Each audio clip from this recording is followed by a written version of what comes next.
the spider plant. Gotta catch them all, gotta cut them all.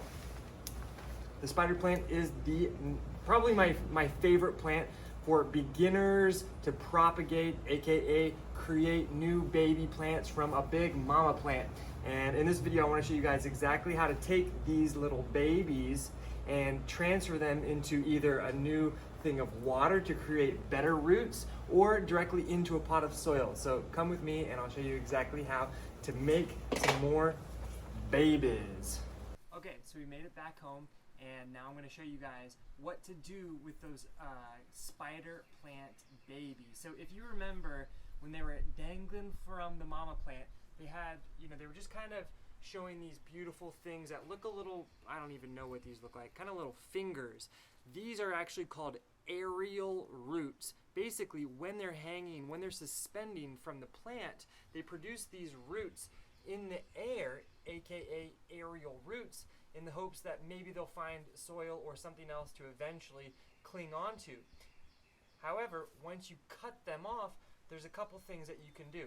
The first thing is that you can take it and you can put it in a glass of water, and you can sit it in that glass of water for maybe 4 to 6 weeks until you start to see new roots growing from those aerial roots. If you don't have a really kind of a good way of suspending it in that glass of water, you can get creative.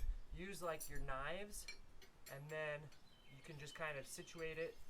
This way it's going to keep it kind of suspended without too much of the foliage actually being in the water. This way only the roots are in the water, and that's kind of a nice thing to do. You can also just skip that step altogether, which is what I typically do. So I take a nice pot of soil just like this. I like to get my soil wet before I put my cuttings in there, because that just kind of helps to ensure that when you add these cuttings, that is the kind of like the correct word to use, cuttings, propagated material, that's going to ensure that the roots are moist, because that is the most important thing. You want to make sure that the roots are nice and moist inside this container of soil. So I kind of just nestle it in, and I'm going to do a couple. I just kind of stick them in there like that.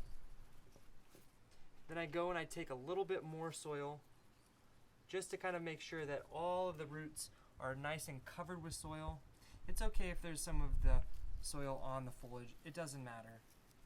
Over time it will kind of settle down in a more kind of picturesque way. Then once I've done that, I'm going to water it again. It's so important. I cannot stress enough how important it is to make sure that your newly propagated cuttings remain moist, because if they dry out, then they'll kind of get stopped right in their tracks, and then they're not going to be able to kind of continue to formulate roots, because they're going to be all stressed out. And once they get stressed out, like we've seen in the other videos, babies don't like to get stressed out, so don't let these babies get stressed out. Then from here, it's simply a waiting game. In about 6 to 8 weeks, hopefully, if you've done it correctly and you've made sure that those roots are under the soil and that they stay nice and moist, but not sopping wet, just moist, then you will start to see new signs of growth. And when you start to see new signs of growth, that is your key that you have done a good job. And to show you guys one that I did this about 2 months ago. I have this beautiful banana plant growing in this container, and I decided to just stick one little baby spider plant right in there, and it just kind of sat there for 4 weeks or so, and I was wondering, did I do it right? Is it gonna grow? Is it gonna work? Is it gonna be all right? And then all of a sudden I started to see that the foliage got a little bit longer, that there was some new foliage emanating from the base, and that was my sign that, okay, Devin, good job, you're a good gardener, your green thumbs just got a little bit greener.